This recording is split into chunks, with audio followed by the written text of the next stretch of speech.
Hey guys, I am the great and powerful Mr. E. And I am some various J clone today, I would say. And we want to thank you guys all for joining us on this journey on our first ever documentary. Now, Launch Your Documentaries is kind of a fusion documentary series that you guys have helped us put on, where the goal is to show you that the cryptozoological, the ufological, and the paranormal, you don't have to go way out, you don't have to travel all this distance, it's all in our own backyards, and that any bodied person can go out and experience these things. You don't have to be super fit and have to go on a 20-mile hike.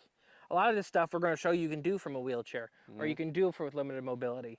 You know, I have friends and family, including myself, have some limited mobility issues. So you just got to go where you can go. But the whole point is to show you that the freaky stuff happens in your own backyard. You don't have to go out to the Uinta Basin. It's more accessible than you think, and it's more around you than you think. 100%. Another part of these documentary series is the same thing we do on the Cryptids of the Corn podcast, is the partial educational thing. I don't know what else to call it because it's just what it is, you know. We try to sneak it in there. It's education and entertainment. We try to make it learning without knowing you're learning, because it should be fun.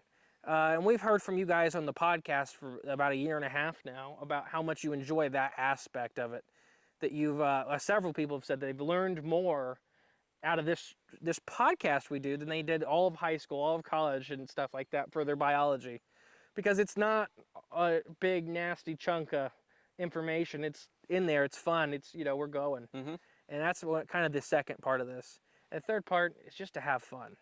We're going to show you some of these places that you may not know existed. This first kind of year or set of series is going to be, you know, Ohio-ish based. Ohio, Kentucky, Indiana, Michigan, our little corners. But I know we've already have plans for next year of branching out way farther. Right. We'll just see where this journey goes and how much it grows. Oh, yeah. But now we would like to thank, I know you guys have been eyeing it, we have some really awesome chairs.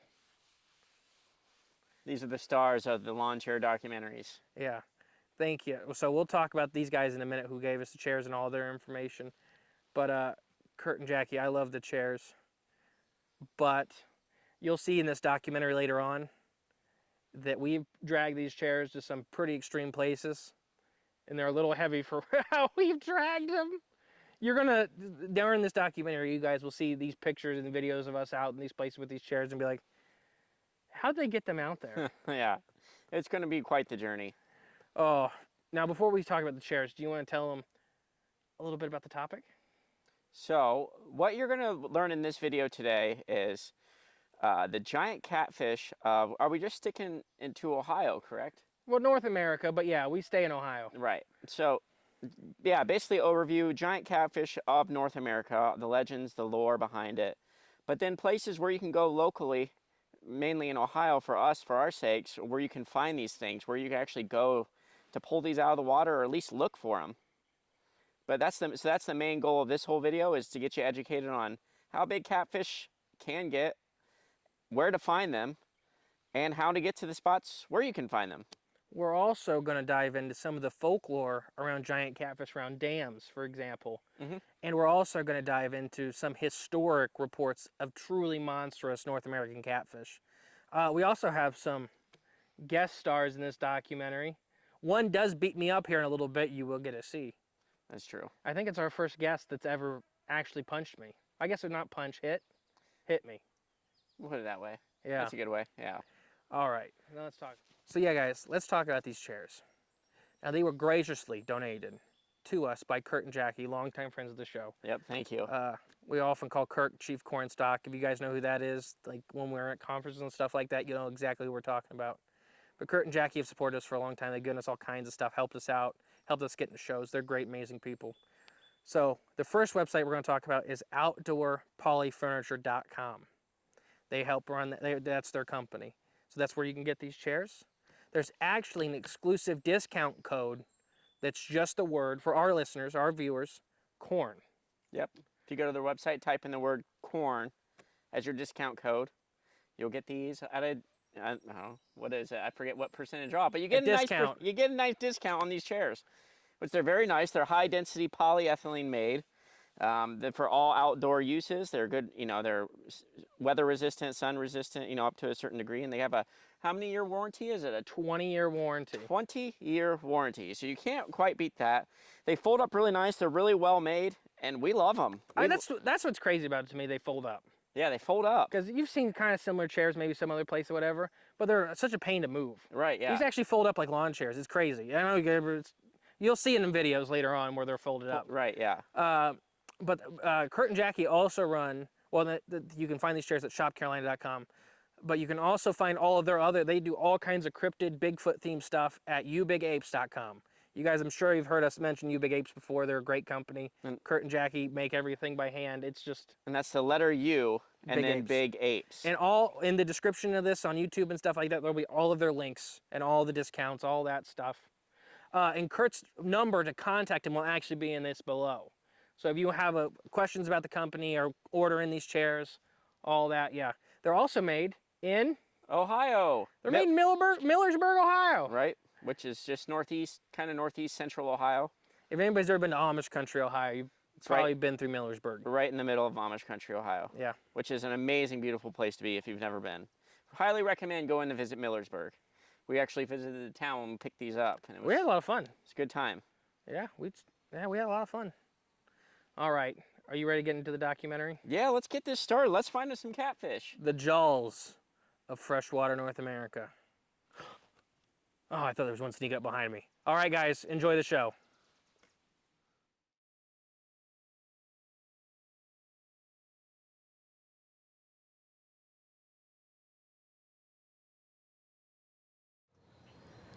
Welcome back, guys.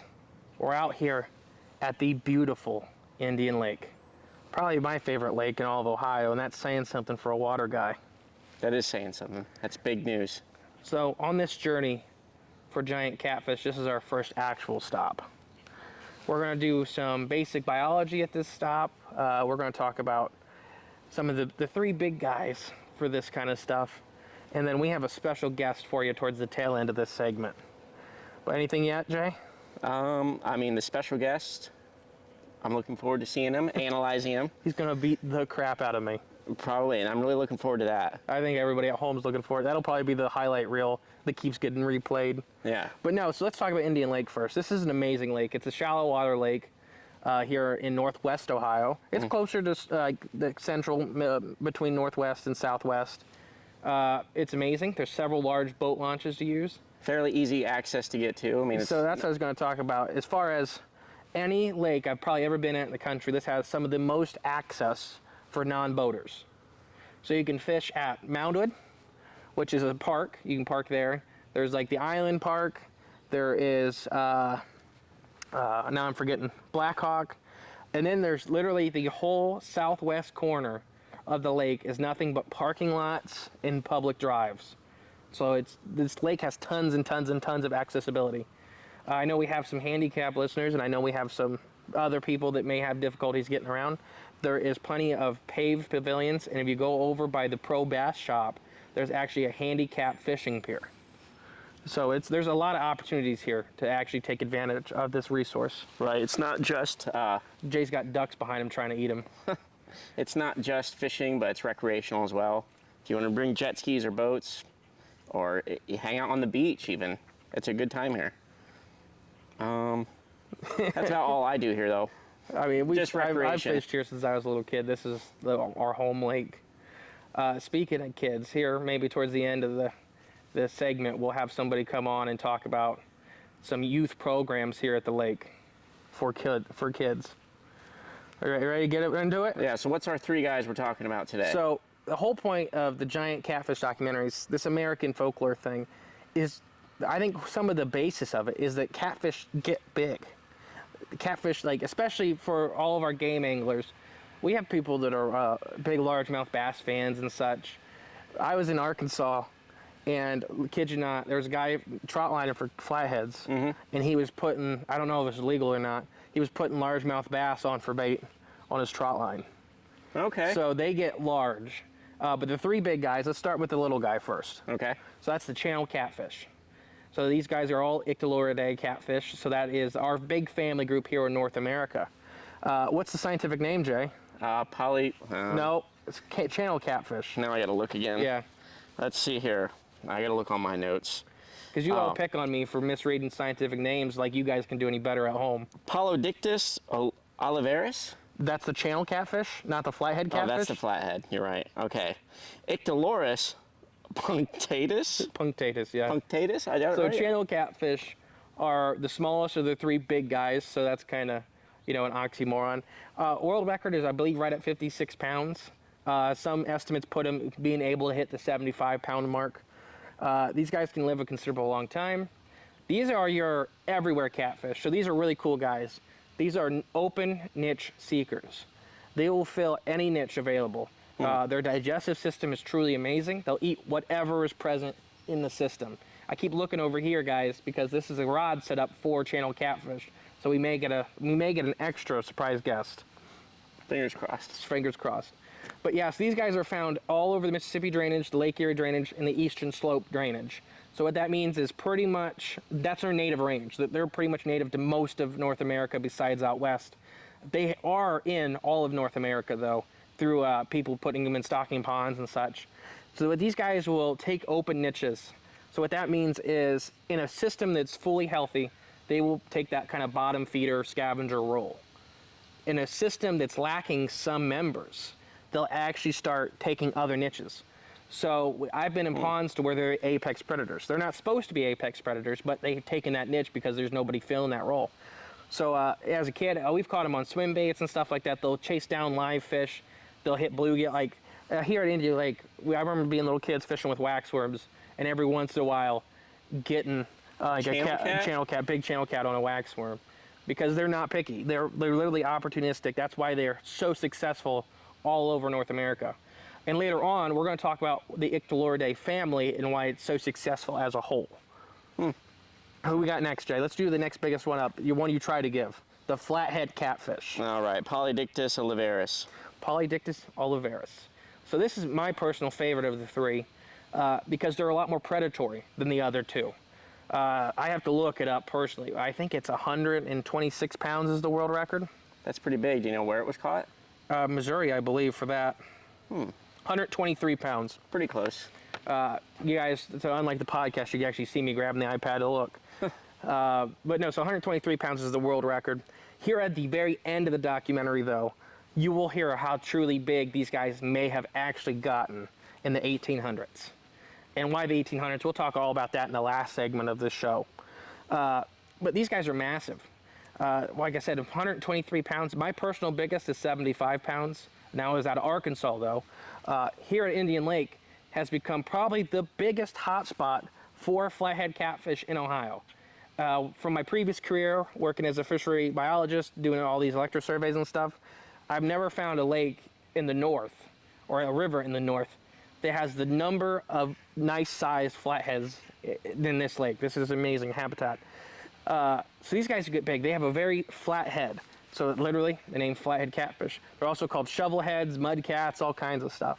They have tiny little eyes. You will see where they're placed here in a little bit. They have their big whiskers. But like I said, these guys are a lot more predatory. So the University of Minnesota has actually done studies on their feeding behaviors. So at night, these guys will leave their dens and they'll travel long distances, and then they'll do these big serpentine patterns on the way back. And what they're doing is basically on the way home, they're trying to pin little fish into nooks and crevices. So unlike other predators that don't want their prey to get back to cover, their whole goal is to get their prey into cover, because that big head is designed to go in that crack and create a suction vortex and pull the food out. They're not the best chasers. Okay. So they want you to go to cover. They want you to try to hide from them. They'll trap you instead of chase you. Yeah. Makes sense. These guys are truly amazing. Tons of fight. Like I said, we'll talk about, they're really good parents too. Why are they so big here though? So they're just perfect habitat. Okay. The lake has tons and tons of nooks, crevices, these like boat docks, everything for them to build nesting habitat. So we'll get to breeding and nesting, because that's really what determines the flathead's range. Okay. They can show up anywhere, but they need that breeding area. Yeah. They need that ground to produce offspring, because they do require some pretty heavy stuff for that.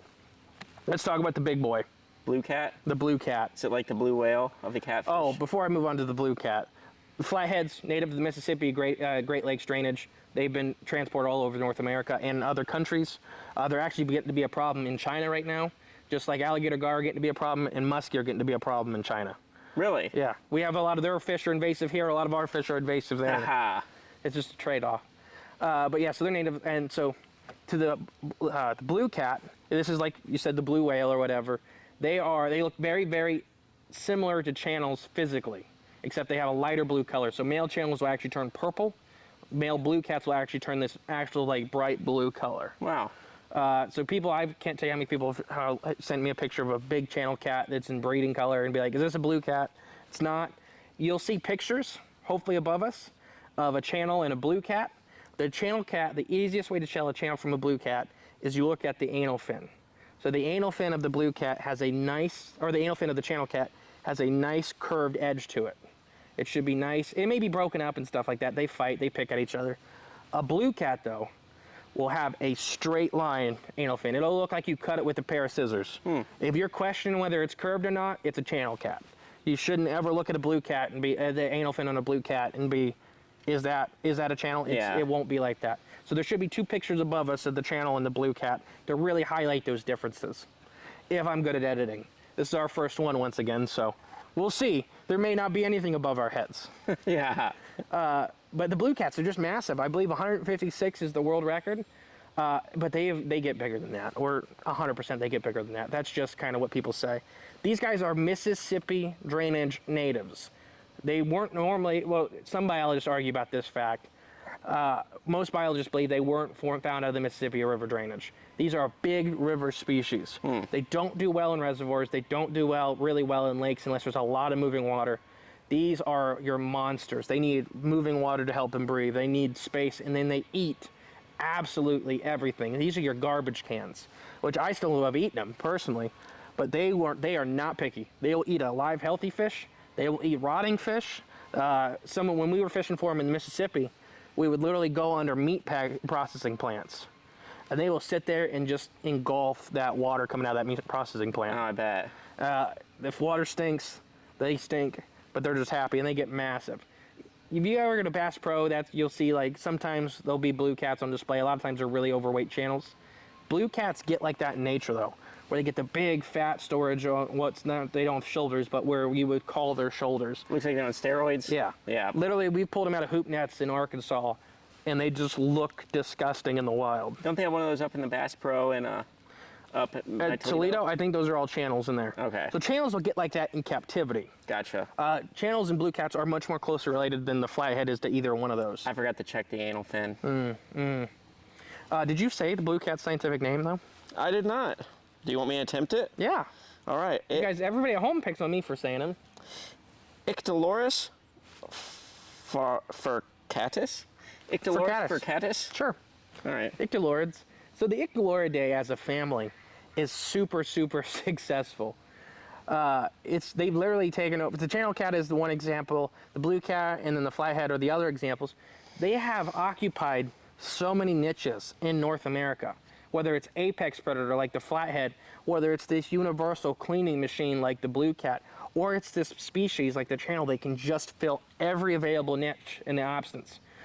So we know, when I used to do work as a fishery biologist, when we started getting a ton of channels when we shouldn't have been, that's how we knew one of the problems was in the system. Not because the channel cats are bad, because the channel cats are so opportunistic that when the system is struggling, when the other fish are going out the door, they're going to take those spots. They're going to act like those animals. So when they fill spots they normally aren't in, there's a problem. Yes. Gotcha. They always should be there. They're channel cats. They should be everywhere. But when they start filling those the other example that we have is green sunfish. The green sunfish are present in every system pretty much on this side of the Mississippi. But when they start taking other species niches, they're not good at competition. So they're not going to force anybody out of their niche. But if they're in that niche, they're in that job role, that means the other guy was already out the door. Gotcha. What do you think so far? I mean, these are our three main catfish members of this class or this family? Yes, these are the Ictolorids. Hopefully, when we go to Green Lawn in the next segment, I'll be able to show you some of the non-Ictolorid catfish of North America. Okay. That's no promises because it's fish.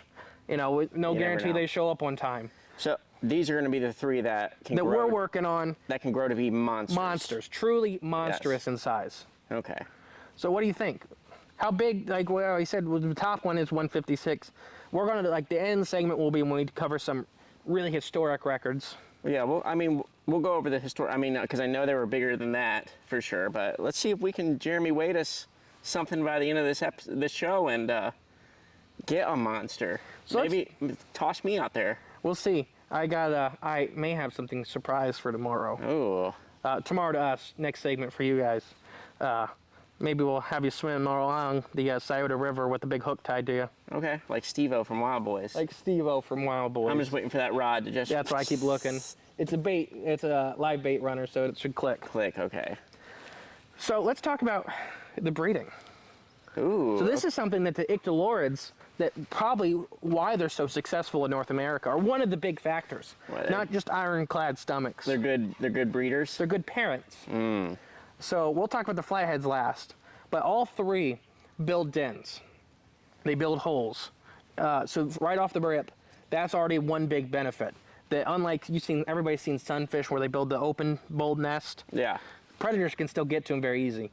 With these Ictolorid catfish building these holes or these nests under rocks and tree stumps and whatever, there's normally only two entrances.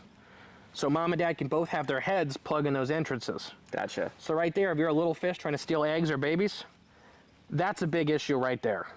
Especially when we're talking about flatheads and blue cats. Those are dragons in the water compared to other species.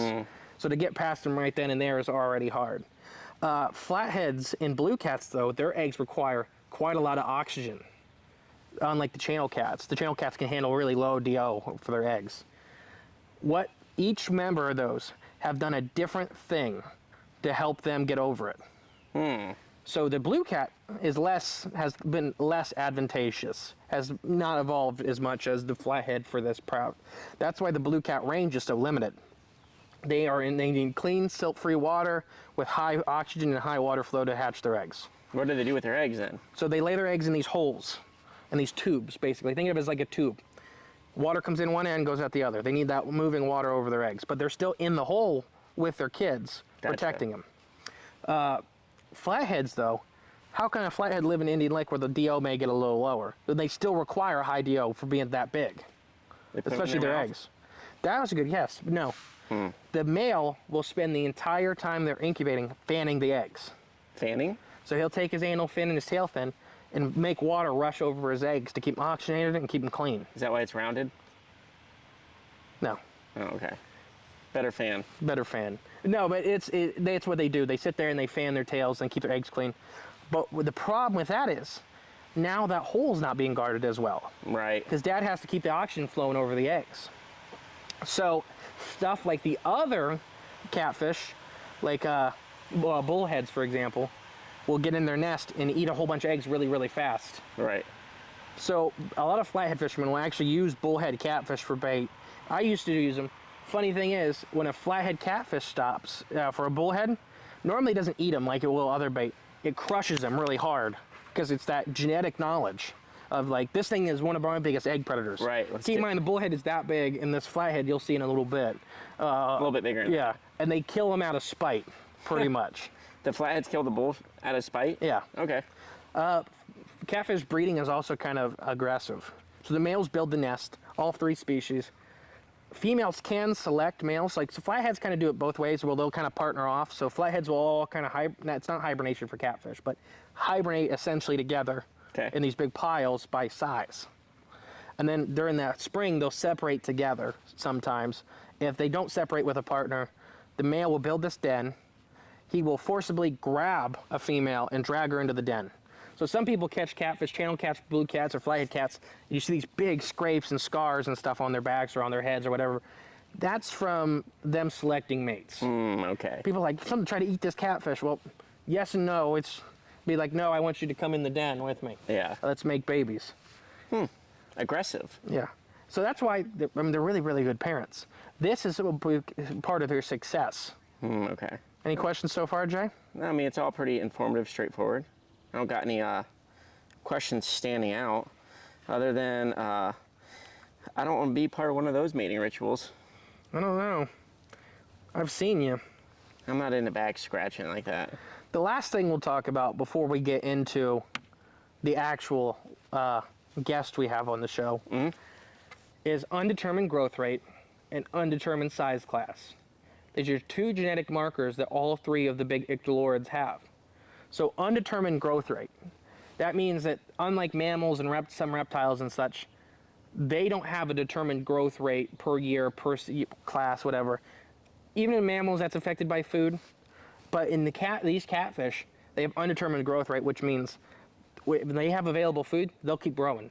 They'll grow faster and faster and faster. So that means you can have two sibling catfish, one having a normal diet, one having a super protein diet, and this one will get twice the size of this one in the same time frame.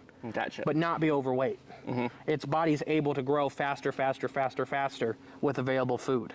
Okay. And they will get fat, don't get me wrong, they can get overweight, but So their size is pretty much a product of their environment. they're a product of their environment. That's why literally some of the giant blue cat fishermen on the Mississippi, always you'll see charter boats for these giant blue cats will all be stacked with these meat processing plants. Makes sense. Because those catfish just sit there, they get massive because they just sit there with their mouth open. Right, yeah. They don't have to do anything. So that's the first big thing to why why these catfish can get so big. Right. They don't have that determined growth rate. We can estimate it. There's averages, don't get me wrong. But in a right situation, some of these can just get monstrous in a really short time of year. That's why when you look at these catfish, it's really hard to judge their age by their weight.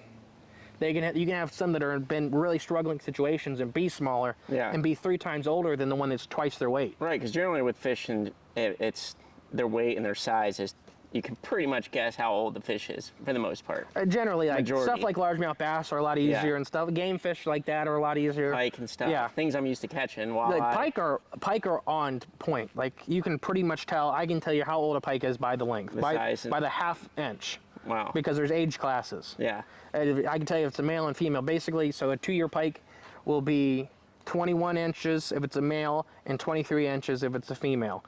They're seeing it now right off the dome. What? Those stats. Oh, I know that one because it takes 3 years to produce a pike to legally keep in Michigan. Uh-huh. That's why. It's just because it's literally a 2-year-old female will be right under legal. Gotcha. So she at least gets 1 year to breed. They do that on purpose. Okay. To help protect that population. That makes sense then. But yeah, so that's undetermined growth rate. Now, undetermined lifespan. Now, these aren't what we'd call true immortals. Like when we talk about lobsters and immortal jellyfish and stuff like that, you've heard on the other show.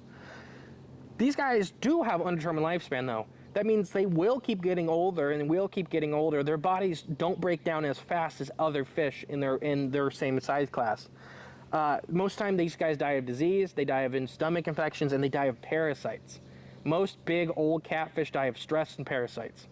So when they get so old, so big, it takes 1 drought year to kill a big flathead, and it takes 1 stomach infection to kill a big blue cat. Okay. But yeah, so that's kind of the 2 really big genetic markers that these guys have. You got questions or comments about that? And no, I just think it's interesting how they have their own differentiation between like all the other fish. Just having those 2 markers that are pretty much unique to catfish for the most part, right? Yeah. I mean, and then catfish, cool thing is, and I may have already said this in the previous segment, but I'm going to say it now because I love repeating myself. The cool thing is, out of the top 7 largest freshwater fish in the world, catfish are 4 of them. Wow. So they literally are on every continent. They're in every ocean, Antarctic to Arctic. They're world travelers. Catfish in general, not just the ictalurids are pretty much North and South American. But just catfish. But catfish in general have occupied every environment on this planet. They're niche fillers. I had to look up to see if they're in the atmosphere. Niche fillers, they probably are. There's probably atmospheric cats flying over us now. That's what all this cloudiness is from. Atmospheric cat. Atmospheric catfish. Catfish, yeah. They're spreading their spores in the atmosphere. All right, in this next segment, we got to go get our guest ready. So we'll be right back, guys. All right, guys, we're here with our special guest, Dennis. He was brought to us by Bob Sweetheart. So we're gonna get him out of the water and talk about some of his biology, but first we're just gonna come up and show you why he's in the water. We don't want him out of the water as much as possible. Oh. So he is, I'm actually gonna turn off his water pump for a second, because he'll be fine for just a minute. But he is a male flathead catfish. So he's a beautiful animal. He's already soaked me once, so we'll keep doing this. I will be like swimming in this by the end of it, just so everybody knows at home. Made me jump a little. He's just a catfish. But no, so he's a flathead catfish, he's a male. We're gonna talk about some of his specific anatomy of him and the ictalurid family that makes them such successful predators and maybe leading them to be these monstrous giants that we're talking about. But yeah, so thank you, Bob. If you're watching this, we appreciate you getting this for us. We put out a call with our buddy Tosh to have one of these for the presentation, and he's going right back in the lake right after this, so don't worry. It should be on Facebook and everything that he went back in, and we'll record it as well that he went back in, because it's just, he's perfect color, as you can see. So cool thing about these guys is they have cryptic patterning. So if you come in closer a little bit, Jay, you can see that there's no actual rhyme or reason to his pattern. These guys, you're really trusting that mount. Indeed. I would pull it up now. I don't trust him. He just soaked me. That's true. That camera would not last. We need good film, though. So yeah, he's got cryptic patterning. These guys can actually flash their colors and change. During stress, most of the time they'll go to one pale color. But out west, these guys are like yellow. Down south, these guys can be black. I've caught melanistic ones. This is the last little bit of that breeding scar we talked about in the previous segment. It could be a rub, but that could be what a breeding scar is. A lot of times they'll look like shark bites without breaking skin. Because they're not really trying to kill each other or nothing like that. They're just trying to help the lady into the den. Ah, help the lady into the den. So come down over here. All right, so we're gonna talk about, everybody talks about catfish being like getting stung by catfish. They actually, he's getting ready to flop. Move it, yeah. So they talk about catfish being stung, or getting stung by catfish. These species don't actually sting you. Maybe on the next segment, I'll show you some that can sting you with venom. But these guys don't. They're actually just bony spurs. So in their pec fins and their dorsal fin, they have a spur. As they get older, it basically rubs down into not being sharp. So it's to help protect the juveniles, but the adults don't need protection from it. So it's actually just a hard bone right there. Woo! Yeah. All right, next we're going to talk about is barbels. Barbels. What's a barbel? So yeah, we're going to talk about it. Okay. Now, Those are whiskers? yeah. If he'll let me, we're going to actually pull him out and put him on a shower curtain for just a second. All right. All right. So, Tosh, you able to come over and help for just a second, pretty please? Yes, I can. If I pick him up, will you put that shower curtain down? Yep.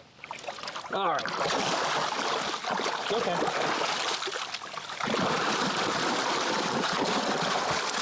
So he's just showing you how strong he is.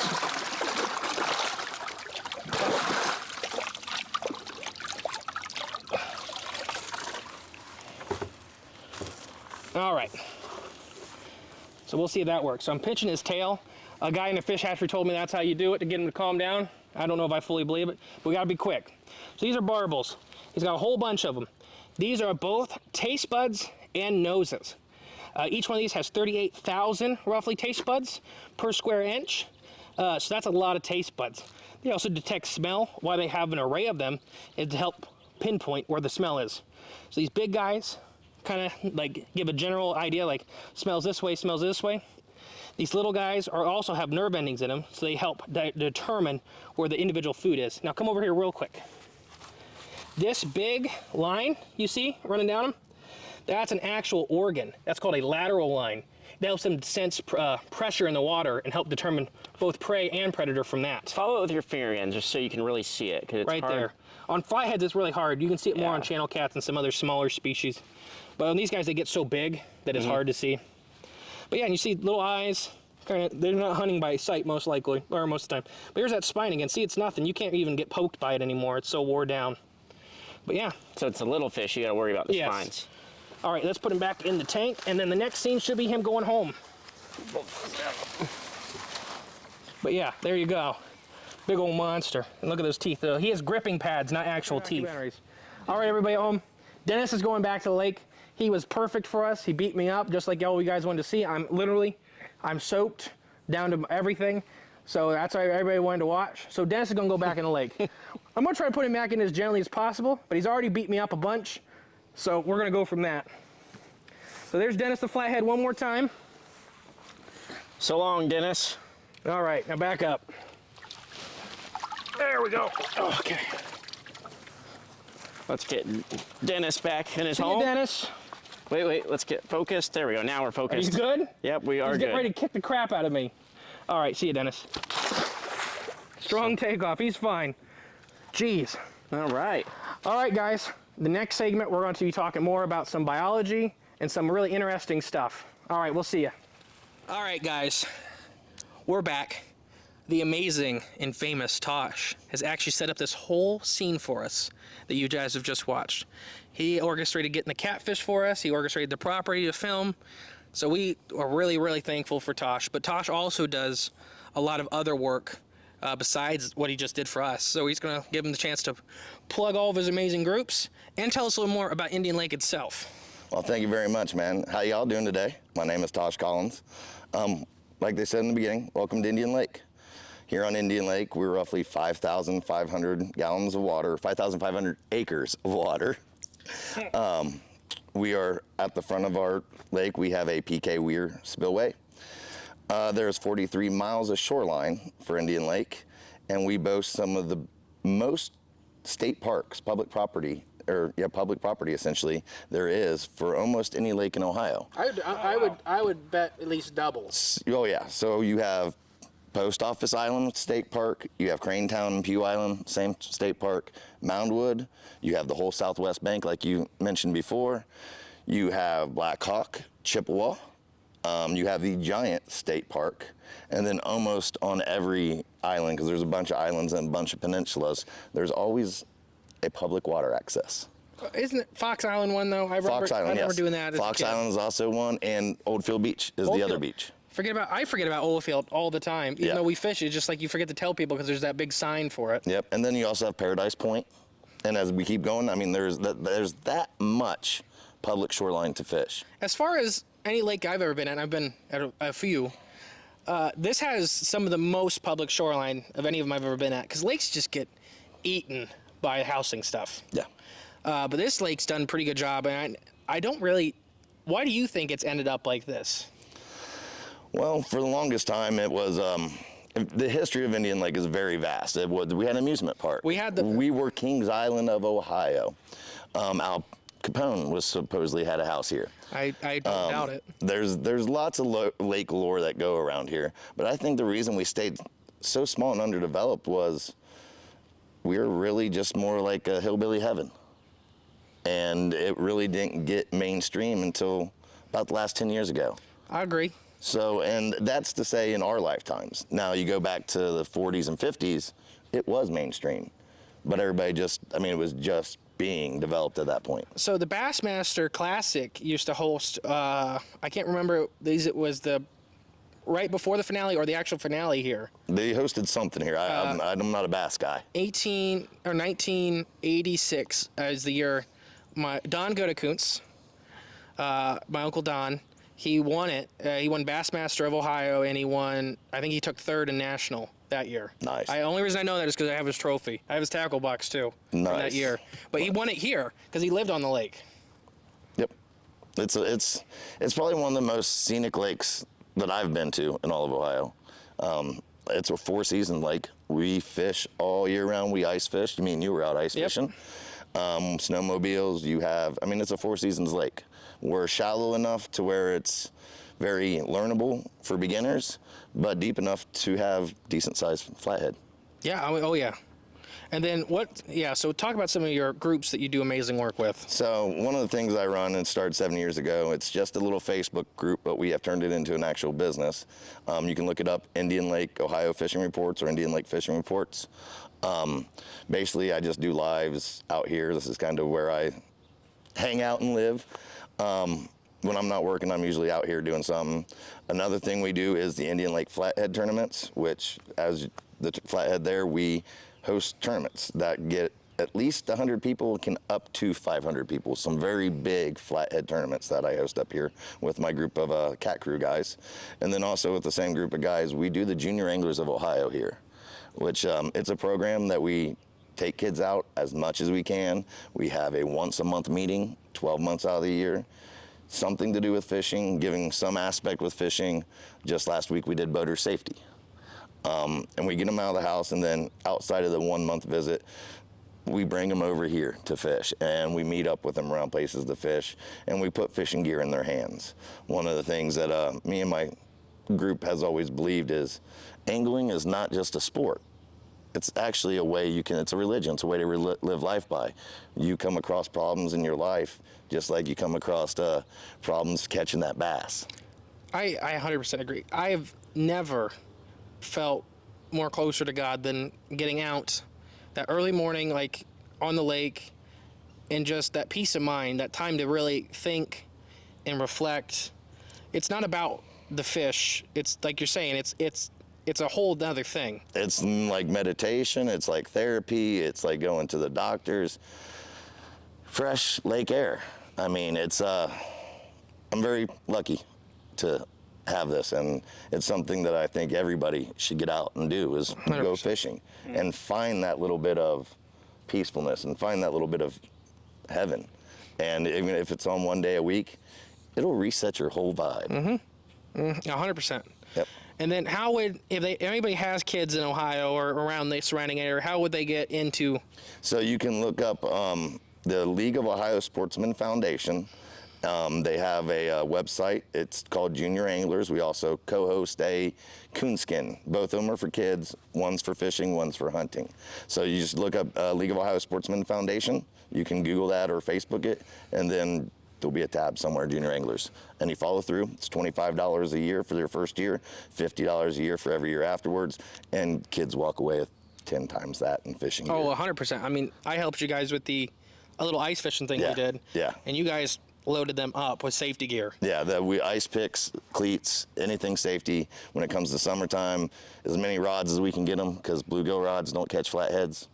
So, kids need 7, 8, 9 rods in my mind. I'm right there with Parents you. don't think so, but I think so. Most of their moms have 8 or 9 pairs of shoes. It's the same thing. Exactly. So that's the whole point of the program, just to give education of fishing, boat safety, water safety, ice safety, and to give the kids a little outlet that's not a TV screen. 100%. We're something that I think a lot of the country is losing. Yeah. Yes. Actually, they say licenses are going up, but I think it's more people now will get a license than before because people just risk fishing without a license. Oh. But if the more people are getting a license or an older demographic, Then it really doesn't matter. yeah, that's the point. You're not getting the new people come in. Fishing's something that a lot of kids are intimidated by, I find out. They're scared to go out. They don't know what to do. They don't want to look like a little child waving a pole around. So we teach them, that's not, you don't go out and catch fish every time. Fishing to us is really not about catching. It's about the act of fishing. 100%. Get the kids off the tackle boxes or off the X boxes and into the tackle boxes. If any of your kids come out ice fishing, they'll learn. Yep. It's not about fishing. It's not about fishing. Catching fish. It's about good friends, good time. Because ice fishing it was really slow till it's not. Yeah. There's not a lot of middle ground.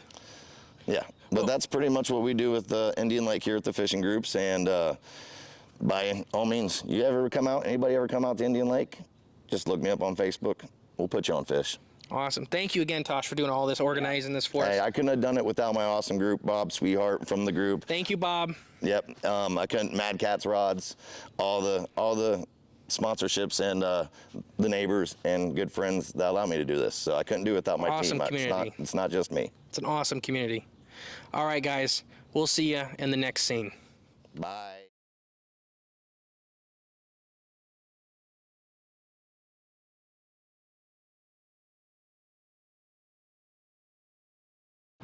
All right, guys. Welcome back to another segment. Oh, you guys are gonna hear me mispronounce all kinds of things. I'm very tired, as all of our longtime listeners know. Just had a kid, and he's not sleeping yet, but we're still out here working. I'm currently in the Scioto River, right below Greenlawn Dam, which you'll probably see right after this in some of our segments. But this is the Scioto River, one of the highest scoring rivers in all of Ohio. So this whole little segment is called Beautiful Bait. So we're going to talk about what these giant catfish eat in this next segment. So in the next segment, we're going to talk about some of the bigger prawns. We're going to show you some of the prettier stuff and how we go about catching them. So this is called a seine net, and there's a kick net over there. But yeah, Jay's just going to film me walking around, kind of playing around. Don't worry, at the end, we'll show you all the highlighted stuff we catch. There's some really cool species here. You ready, Jay? Oh, yeah. Okay. So I'm a little out of practice. Long-time listeners know I hurt my knee and I had to give up all this work a while ago. So this is a nice simple seine net. You got your fishing license, right? Yep. So Jay, why don't you come up over here? We are getting low on battery on this one. Already? Yeah. Well, we'll finish this segment up. Okay. So this is the river's up a little bit, so we're gonna try to find some of the pretty fish, but this is acting like a little riffle right now. This normally wouldn't be, but this is where they come and hide. The riffle's actually out there. You can see a little bit of water disturbed. Let's kind of see what pretty fish are hanging out in here. What you do is just gently kick the rocks. Something went in there already. Oh, maybe. Like I said, I'm out of practice. Just crayfish. Just crayfish. Can't keep them, so just to show you guys. Ow. It's pinching me. Ouch. That may be a rusty. I'm not good with crayfish, but you see that little bit of rust color side patch. Ah, yes. So long, feller. Oh. I'm out of practice, everybody. We'll get something in this riffle. There's a riffle right there. Look at that riffle. Beautiful riffle. If not, we'll move down there at the tail end of it. It's blown out right now, so it's not the best time to be doing this. I'll try one more way out here. We're out yonder. Yeah. River's blown out, guys, today.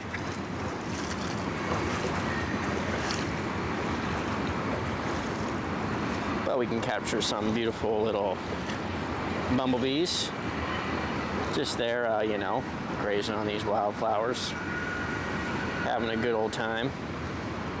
You see that little guy right there? All right, back to it. The master at work.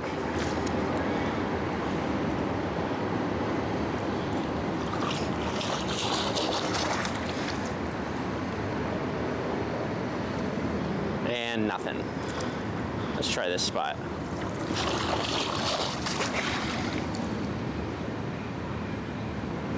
We're just looking for those little species of fish that we'll see what this river scores. Oh. I know this is great TV, right? We'll see if this makes it in. Give us an indication of what the quality of this river actually is through fish standards.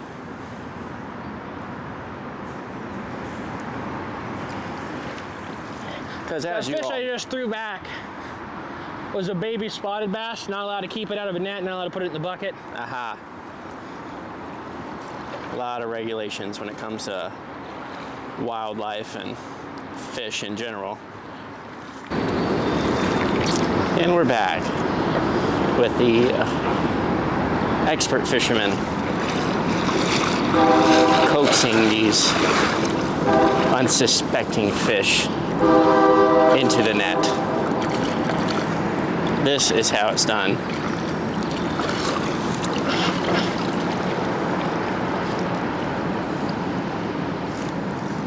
And maybe not. Maybe it's not how it's done. You look confident there doing that one.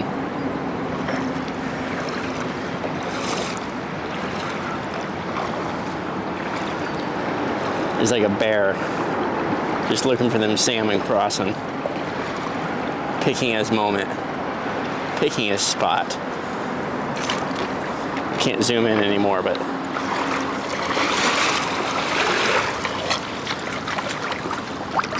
let's see what he turns up on this one.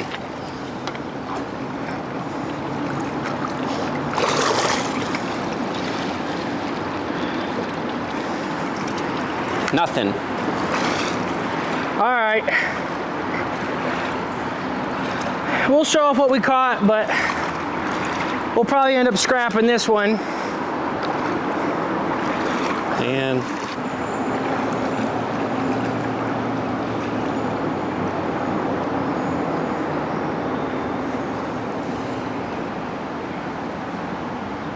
on.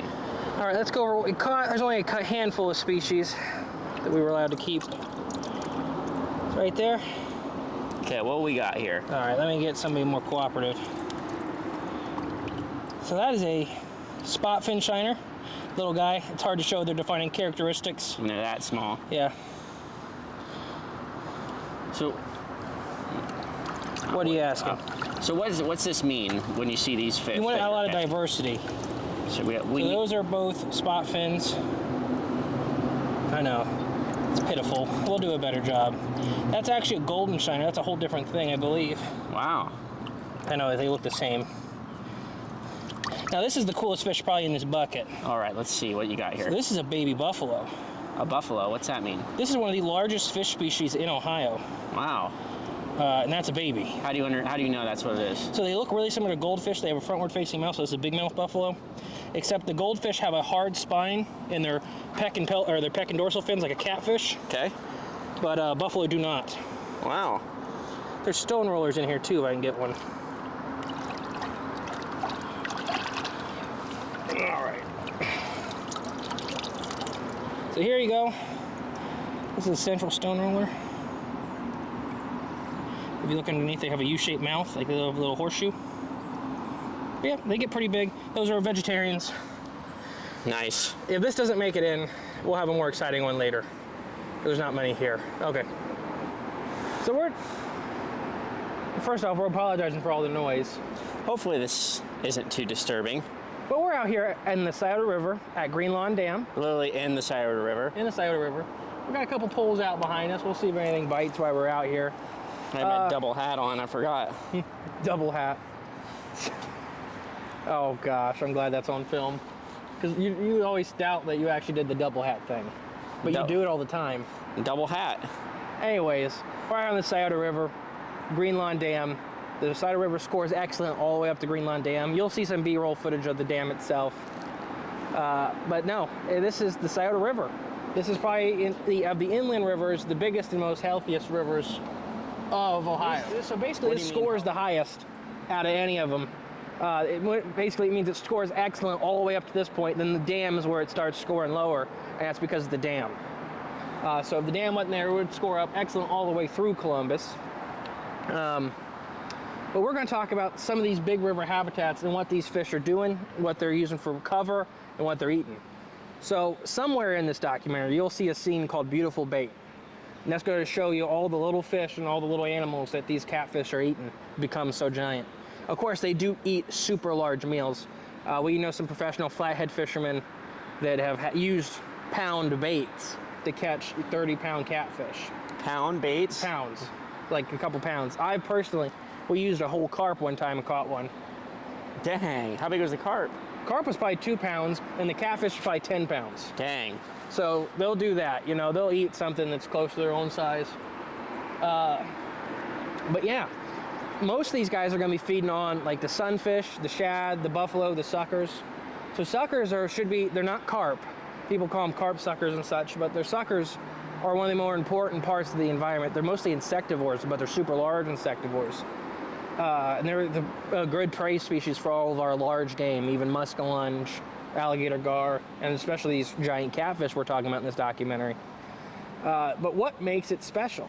What is kind of the stuff that makes them attracted to these dams and stuff like that?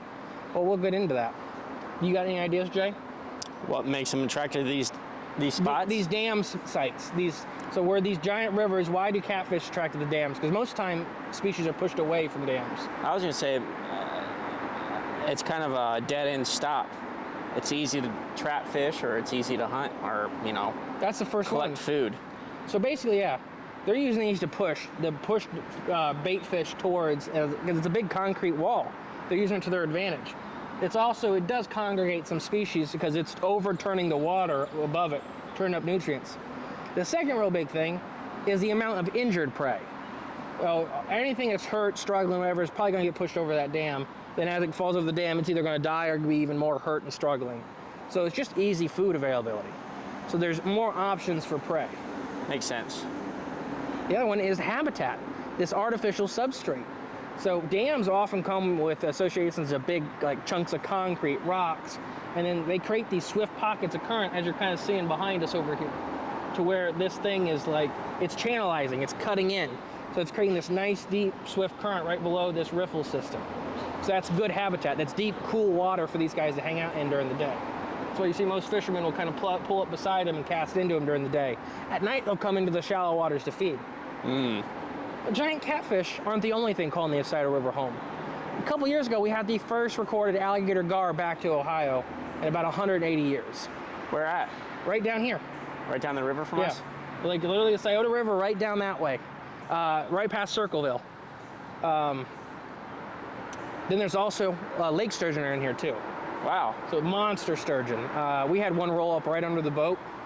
It was amazing to see. Like it popped this big nose right up. We couldn't even net it. It was so large. It's like a dinosaur. Yeah, they really are. And then alligator, muskie and pike, bowfin, they're all here. So these nice big river systems don't only support one apex predator like the flathead catfish or the blue cat. They support a whole plethora of them. And alligator gar get quite large. Shovel-nosed sturgeon, lake sturgeon, white sturgeon get quite large. So it makes sense that the catfish follow suit when they're a little better at diversifying into habitats. So that's kind of it. What do you think so far about it? What do you think, Jay? It's a wonderful spot under an overpass in the middle of Columbus. You wouldn't think nothing down here would be so full of bees and life. And oh yeah, we're standing in the middle of the giant bee field. Yeah, there's bees. I just keep staring at them, and these little flies that keep biting my legs all up. But yeah, it's pretty amazing what's down. I mean, the bees are resorted to living under an overpass because the city just kind of took over every other nature environment. So nature's finding its way under this bridge. It's just the way things seem to go. But it's a nice riffle. It's a really pretty river once you're down in here and actually in it. Just sometimes you got to pull off the side of the road and stop and smell the flowers. So let's talk about all of our people that want to get here and observe this stuff. How did we get here? Oh, well, it was an easy drive. I mean, you take 27, come on to Ohio and come down to Columbus. That's where we're at right now currently. We're on the southern end of Columbus. So you take I-70 east and west running on the southern side of Columbus. And we're actually right near, what is that, some fire department station? So yeah, if you type in Greenlawn Dam fishing or Greenlawn Dam bike trail, it'll take you to a little parking lot. It's about 4 or 5 car parking lot. You guys can't see it on camera, but there's a nice little trail right beside us. Right, it took us all the way down There's into guys this. fishing up and down this thing right now today. It's great fishing, it's a great place, it's easy to get to, and it's in Columbus. It's in downtown Columbus. Yeah. Now our next site is still in Columbus, but it's complete opposite. So it'll be exciting to see. Harder to get to? Not harder to get to, but completely different environment, completely different, and then it's a whole different river system. Gotcha, okay. All right, guys, we'll catch you in the next segment.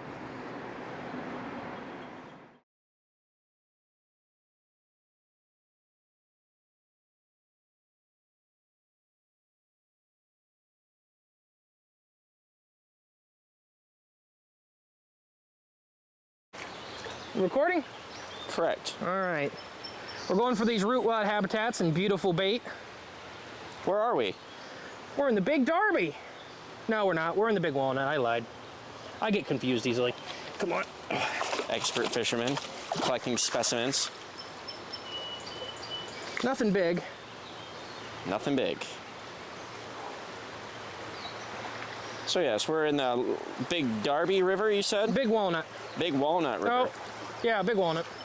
And we're just looking for little bait fish that are residing within this little creek. And as you see in the background back here, we got the Hoover Dam. Got something there. Yep, pick them up, put them in the bucket. You know what that thing is? Banded darter. Banded darter. Banded darter.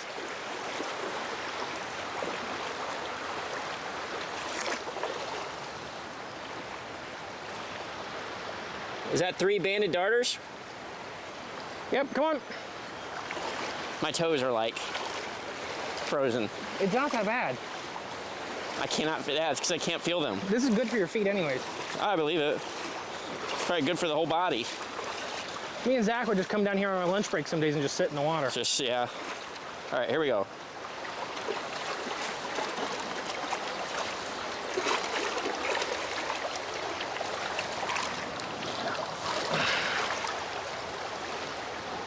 Another. You can take that one. That'll be the last one of that species. Another banded darter. All right.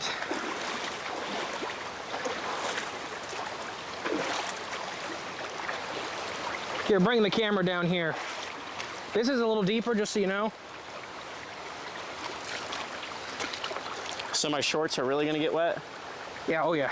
I hit my ball sack there for a second. Here, right there.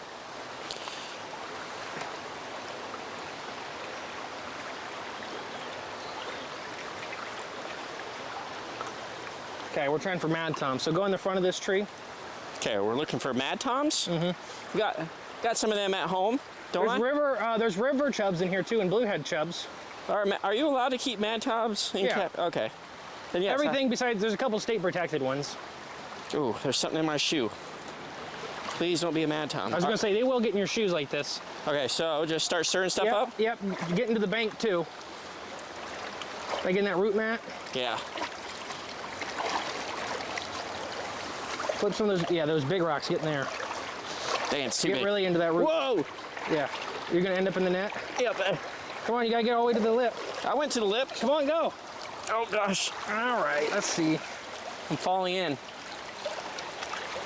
Nothing? Man, you were too slow. I'm sorry.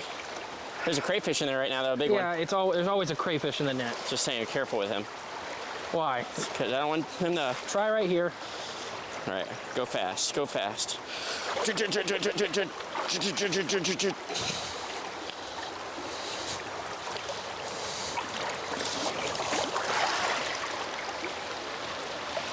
Ooh, there's a big darter. I want you to flip. Okay. All right, start right here? Yep. This actually feels really good. There's that big rock. Pick it up. Pick it up. I don't know where it's at. The giant rock by your feet. Gosh, it's too big. Oh my gosh. There's a male bandit in there. Okay, get him. That thing? Yeah. Don't be scared of the crayfish. Come on. Oh my gosh. They're slippery. You, like, bounce under them. All right. So yeah, this is a green side darter. Pretend like it never happened. So this is a green side darter. There, I got him good. Oh. It's gonna be easier if he's just dead, I guess. All right, one more time. I even thought I had him good. There's a green. I got him good this time. All right, guys. We had two species of fish. This one's a green side darter. This is the larger of the two darter species. So these are actually in the Percidae family. This is about... Oh, right in the bucket. Right in the bucket. About as half as colored up as they get. The other species is a lot smaller, has a lot more personality. These guys are tiny, but they're bulldogs. So they'll pick one of these rocks out there with a little bit of moss on it. They'll perch up on it, and they will chase everything off it. The males are highly territorial. So they're about, an inch long, and they'll chase 2-3 pound smallmouth bass off their spot. So it's like you at the food court? Yeah. Like, they'll bite these big fish right in the gills and stuff like that.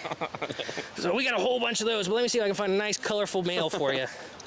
So Percidae, these guys are Percids, which is Percidae. It's the same family walleye and stuff belong to. So these guys are much smaller. And as you see why they're called the banded darters. They got those nice banded The nice patterns. green bands. So, but when the off season, both those species will almost turn completely brown. They color up to impress their ladies. Kind of like me at the Yeah. at the county fair. Yeah, any lady above 70 looking for Jay, he Yeah. dressed up for you. I dressed up for you? Yeah. In my banded darter costume. But no, so this site also has like stuff like bluehead chubs, river chubs. So those are really cool. Like anybody, some of our fishermen know what the chubs are, especially cat fishermen. But these guys will get these giant bulbous blue heads when they go to breed, like a beluga whale, but it's bright blue. Okay. And they'll pick up stones 3 to 4 times their body weight and roll them to make these big piles called chub mounds. So they'll breed in this spot right here. I've been here in the spring for it, and you'll see it kind of cleat off sand. There's dozens of species that breed off of one chub mound. So it's truly amazing in nature. That is pretty neat. Anything else to add before we close out, Jay? I mean, hopefully we'll get a lot more fish maybe later in the documentary or later. We'll get some. We'll add some around. We'll add some, yes. All right, guys. We'll catch you in the next segment. All right, guys. We're back with you. Sitting still on the side of the river, enjoying this. The side of the river. The side of the river. I'm trying to get some of that Mississippi in me. Because the cool thing about this documentary, and we've done episodes on giant catfish in North America, but the cool thing about this documentary is this is one of the biggest, in my opinion, besides like an actual cryptid. Like we talked about Bigfoot, we talked about like some of the lake monsters. This is one of the things that is a part of American folklore. It's a staple. Yeah. Everybody knows somebody that says that their uncle has talked to a diver that's seen a catfish the size of a VW bug. Yeah. But as we talked about in the first segments of this documentary, that they get big. And as you've heard before and after this segment, some of the stories we're going to go over, there's historic reports of catfish being well between 400 and 700 pounds. But biologically speaking, we have catfish alive on the planet that get that big. So why do you think, Jay, that every freaking dam in America, every bridge, every diver, every welder underwater has talked about these giant catfish? I can only imagine where there's smoke, there's fire. So I imagine there's something there probably. Like that. You're asking me why they're there, or like why do you think it's such a staple in American folklore? Because it's a fascinating thing that, I guess, anything under the water that is truly like wonderful or wondrous. It draws the attention to somebody, and because underwater is like another realm unknown. So when you run across these giant fish that are scattered across the country, and any lake or river that's dammed up, and it just happens to be a recurring thing, there's just something special to it. I think it's a part of the American psyche that we are programmed to fear dark water, to fear deep water. On a genetic level, humans are just kind of scared of when you can't see the bottom. We get scared, Right. and we imagine monsters living down there. Yeah. And catfish, I think they're beautiful. Like we talked about with Dennis the Menace in segment 1. I think they're beautiful, but to most people, they are freaky looking. They have giant heads. They have these teeth they don't fully understand. They have all these whiskers hanging off the front of their face. They are your monster. They are the most alien looking of the catfish, or of the fish most people get to see. Yeah, that's true. Of these people, like, you catch largemouth bass, you don't ever expect them eating a person. But when you see these catfish, you're like, yeah, most people get, like, yeah, they get 400 pounds. Yeah, my uncle said, because there's that fear around dams, the danger around these undercurrents, the danger of deep rivers, the danger of swift water. So we put these monsters in there. In those dangerous spots. In those dangerous spots. And the catfish, in my opinion, is just one of the easiest culprit, because when people go to these areas, that's the thing people are fishing for, because the catfish live there. Right. But like you said, I do think they're there too. I do think there are giants. I do think that there are catfish in North America that right now may be pushing 200 pounds, but historically 300, 400, 500, 600 pounds. Right. You know, I don't know. We have catfish alive today that get humongous. So, and then the genetic stock. The ictalurids are our North American branch, like we talked about earlier in the episode. But the whole branch of catfish is just they produce giants. Like we talked about, 4 out of the 7 world's largest fully freshwater fish are catfish, on 4 different continents. They have dominated. They're in every ocean. They're from the Arctic to the Antarctic. They're from the coastal water to the deep ocean. They're from swamps to bayous to up north in Canada. Little tiny fish to the giant monsters. Come on, you got more watershed terms. I keep going all day on that. They got bugs, the marshes. But I just really think that they are what the average person would consider ugly. And the average person wants their monster to be ugly, wants their monster to be scary, wants their monster to be alien. And for us looking at them, their anatomy is very alien. Yeah, there's not very many cute monsters. Not many. Stitch. Stitch was it. But I think that's why, like, the second, like, Native Americans had stories of giant catfish forever. Yeah. But the second, like, white settlers got here, they started telling stories of them. Yeah.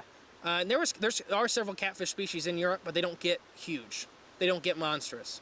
So when the first flathead or the first blue cat was pulled out of here by a white man, that's, I think, when the story started spreading, that every line that snapped, every net that broke has now a giant catfish in it. But I do think it's true, too. I don't know if every diver... I personally probably heard that story, that the diver story 3 or 4 times. Size of a VW? Yeah, the size of a VW bug. It tried to eat my flipper. Yeah. Sounds like they're describing a Goliath grouper at the bottom of the ocean. But they pretty much are. I mean, they're very similar, like... Minus the whiskers. Yeah. So, yeah, coming to a close here, Jay. What do you think? Do you think these guys are just folklore, or do you think these are actual flesh and blood creatures? Or some kind of mix? I'd say it's probably some kind of mix, but I believe that the monsters, the 400-pounders, still exist, just extremely rare. I think the way, especially being, around the dams and stuff, is kind of where the stories are, and the way our population just keeps booming and spreading and not really taking care of the environment around us. These big monsters are fewer and further between nowadays, and probably as we move forward. But I would assume if, like, environments cleaned up, if water quality cleaned up, just gave opportunities for these monsters to really repopulate and grow that size again, I think they could very well just come back. But it's just providing that niche for them to fill is probably what they're lacking now, is why there's not as many as the stories, we see. And, people aren't out as much as they used. People used to literally just live in nature, especially when we first came here, but it's not that way anymore. So the stories are just getting fewer and further between. I think I'm with you. I think it's a good mix of both. There is a lot of folklore, a lot of stories, a lot of he said, she said, Grandpa saw, that, Ted told him, all that stuff. Right. But I do think there is that core that there was giant catfish. And I think that the damming of, like, the Mississippi, the damming of the Ohio is what killed them, is that they couldn't move around. It's taking literal animals the size of sharks down into small ponds on these big river systems. And they can't. They just can't thrive. Yep. They just can't do it. The oldest and the youngest of the populations are always the first to go. The middle class is normally what survives, but the oldest and the youngest are the most susceptible to these changes. And then, like you talked about, the Industrial Revolution, the pollution that started, like we used to have these rivers that we've been in, used to catch fire. Yeah. They used to have so much oil sheen on them that they would burn. So I do think the pollution has hurt them. That's why the current IGF world record blue is 156, because it's just they can get 400 pounds. They don't have the ability, they don't have the age, and they don't have the habitat. Right, exactly. So yeah, we think giant catfish did exist. Still do exist, but if you tell me your uncle's diver's cousin seen it, I probably won't believe you. I'll put it like that. I'll believe you. One of us will. All right, I've been the great and powerful mystery. And I've been Jay. And we'll catch you next time, guys. Bye!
All right, guys, we're catching you back from parts undisclosed, Ohio.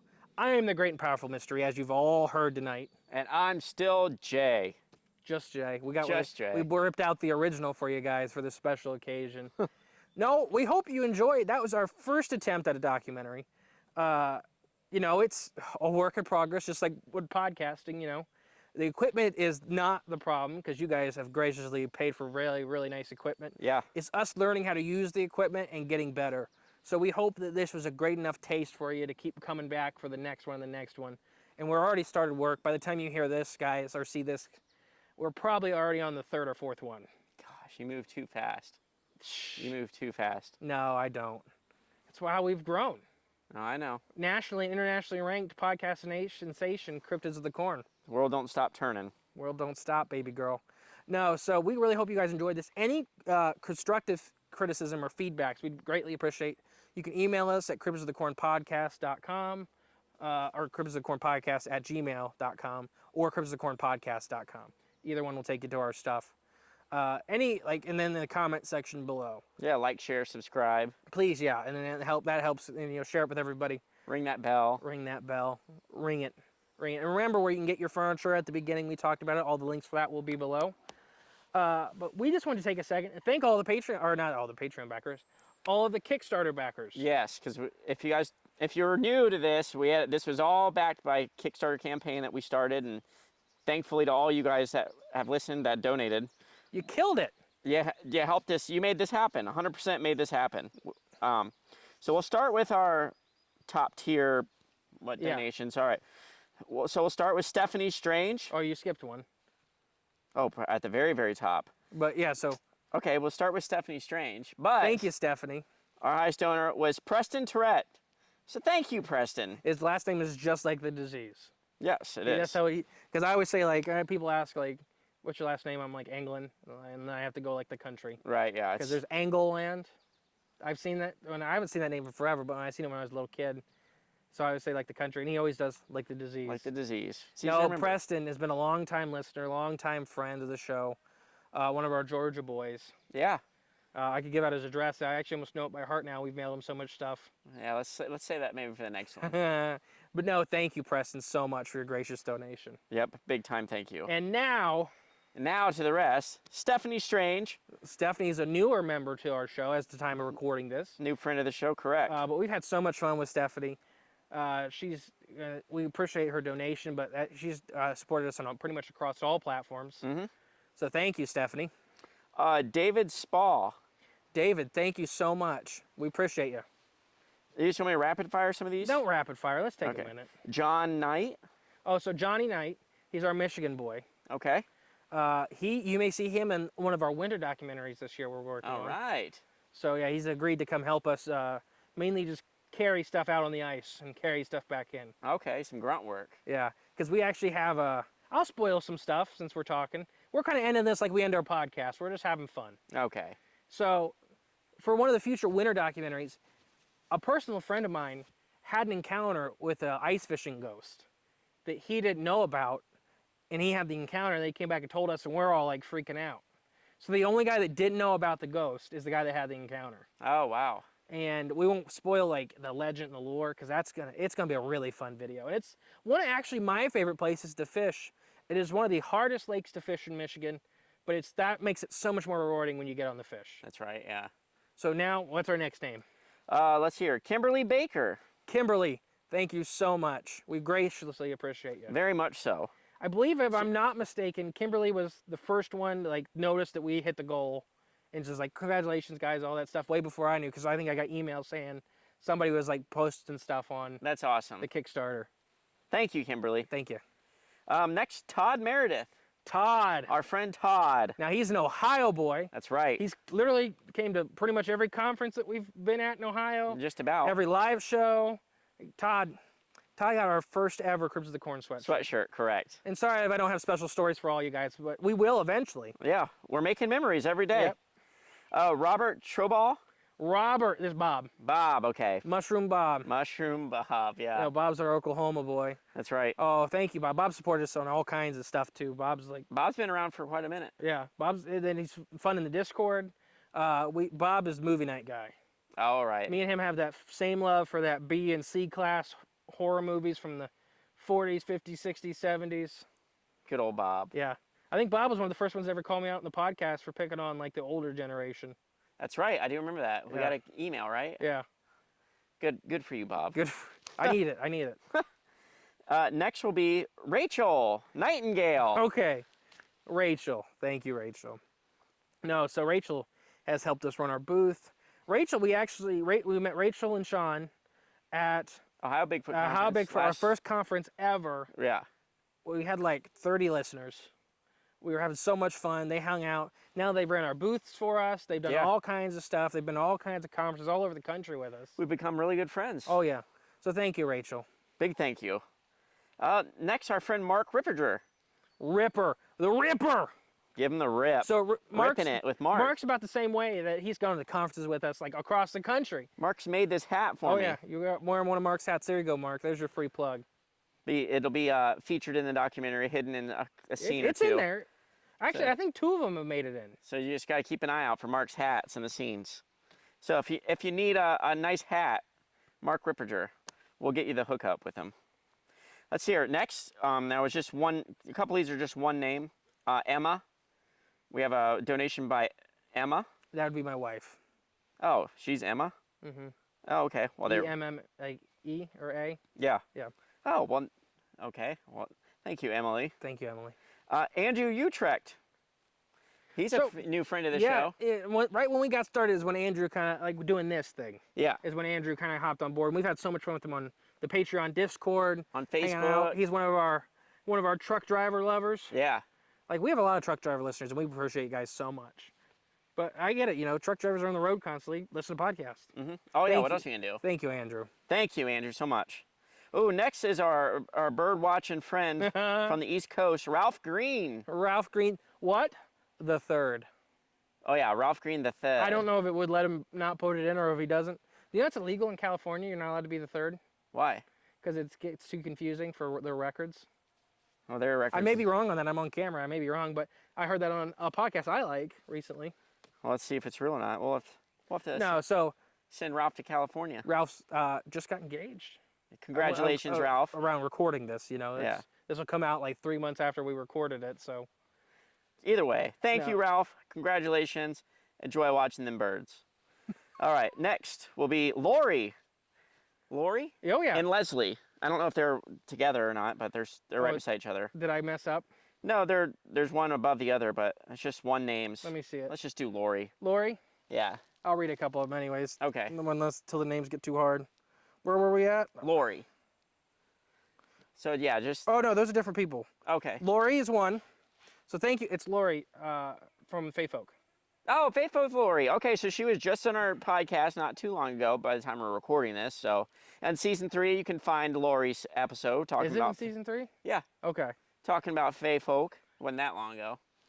I couldn't remember it was the end of 2. No, she was on 3. No, she was on 3. You're right. You're right. And then Leslie. Then Leslie.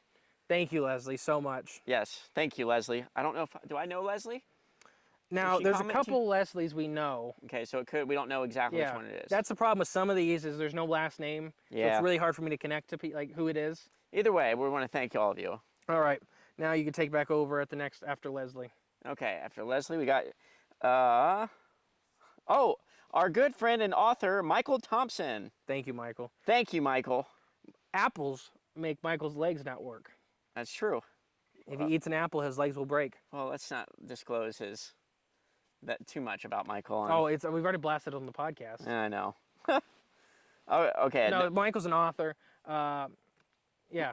Author. He's been on our show, like the Trunco episode. He's been featured on our show twice. One of the very few guests we've had on twice on the show.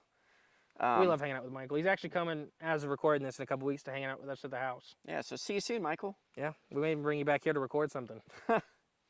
So next we got. Oh, okay. I'm gonna probably screw this up. That's why I hand it back to Jay. I figured. Ryganter? I think that's right. Actually, I think you got it right. Like okay. Rylander, but Ryganter. Okay, makes sense. Is it the Ryganter or just Ryganter? Well, okay. Thank you, Ryganter. Thank you. May your soul harvest be well. That's true. Yeah. There we go. Next, we got Nicole Cedarquist. Now, Nicole's the one we met North Carolina. Yep. She so- traveled to Ohio yeah, to well- see our live show. She came all the way to Ohio, and she's coming all the way back again for our little conference we're helping put on. Yeah, in October. So This we're having 2023. we have so much fun with Nicole. She's another snake person, so I always enjoy that. Ooh, good snake talk. Good snake talk. That's the new podcast we're coming out with in the next couple months. Good snake talk. So next we got Sunio. It looks, I don't know how to say it, but that's my best guess. SEWNEO. Thank you. I believe, if I'm not mistaken, that's Sherwin. Sherwin? Okay. Okay, I can see that. I'm not 100% sure. well- If it is Sherwin, thank you. If you're not Sherwin, thank you still. I don't see Sherwin's name on here, so perhaps. Sherwin's our artist buddy. Yeah. He's done work for us. I think it was because I think the profile picture was Sherwin. Aha. Well, if that's you, Sherwin, Thank you. If it's Sherwin. not you, Sherwin, we still appreciate you. We still love you. We still thank you. Yes. Next is Kelvin Neely. Kelvin Neely. Now, I don't have a personal story with Kelvin Neely yet. Yeah. Well, yet. sounds like Kelvin, we need to make one other than just this right here. So thank Reach you out, so much. hang out. We do all kinds of stuff. Next is Derek Tribble. Derek Tribble? Now, thank you, Derek. Once again, I can't think of a personal story. And we get tons of emails a week and stuff like that. And I'm sorry if I'm not remembering it perfectly. It's a lot of people to remember. But, when we meet you in person, I try, we generally, it sticks a little better. We'll make friends. One day, we will all be friends. Yeah, so thank you. Next is Madonna Dion. Madonna Dion.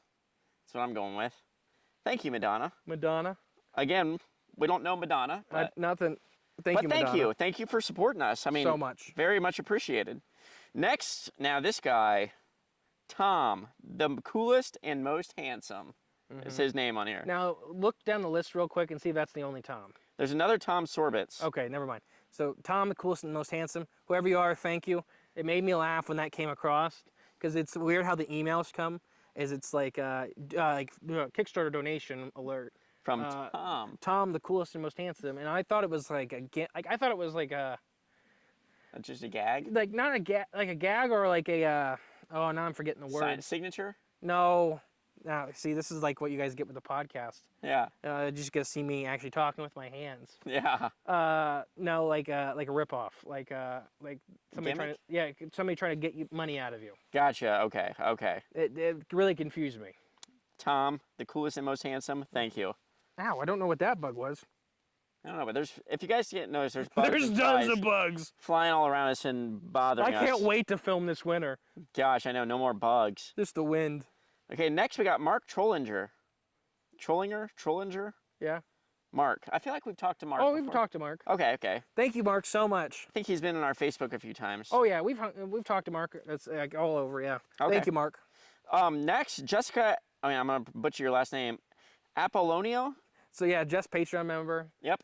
We have so much fun with her. Big member in our Facebook group and Yeah. our coffee talks in the Tuesday mornings. Yep. Yeah, but she's the one I always have to tag because her Facebook doesn't Yeah, like. it doesn't work for Yeah. some reason. Next, we got B. Schuler.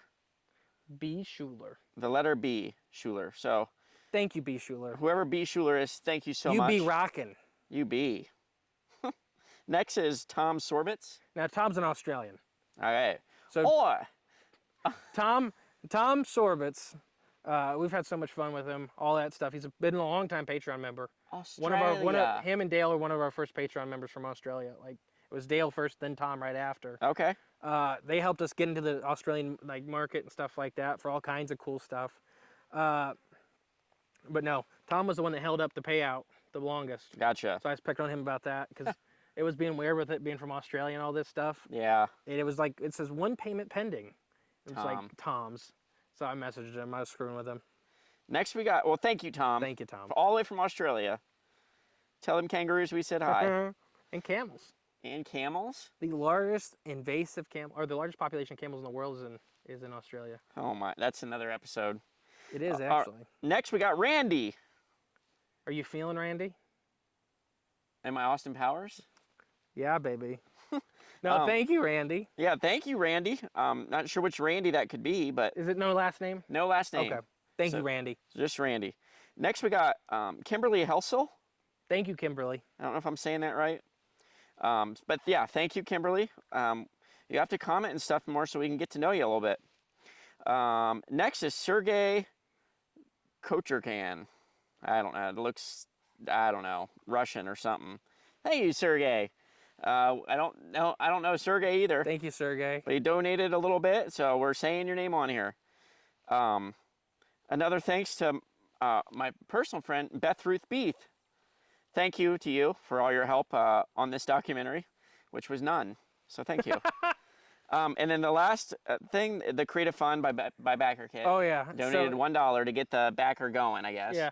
So yeah, there's like the Kickstarter's cool for that because they have a couple like companies that'll just always send out something.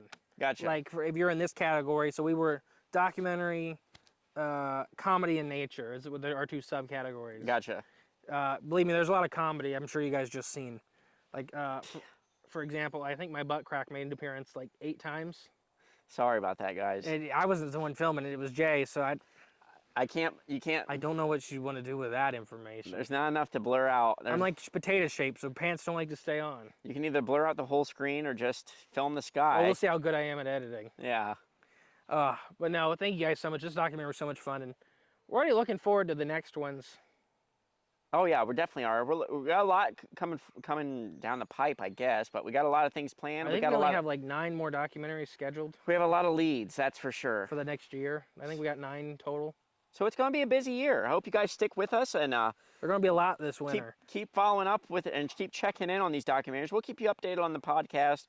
We'll keep you updated on all of our social medias and stuff when we're filming or getting stuff out. And if we're in your area, we'll keep that updated too. So maybe we can hang out and finally get to know some of you. That's a perfect thing. So there's going to be an opportunity on some of these documentaries that if we are in your area, I'm going to try to post it a month or 2 before.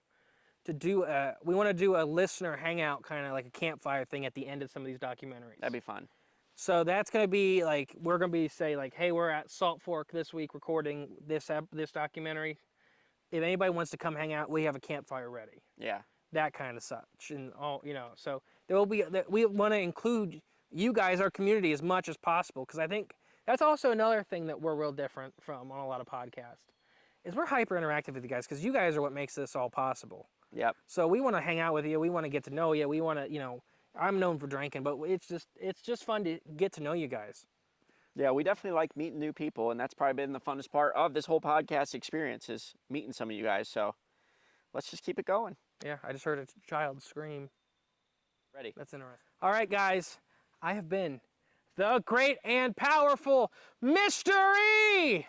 And I've been Documentary Jay. Ooh, and we'll catch you in the next one. Bye! Bye.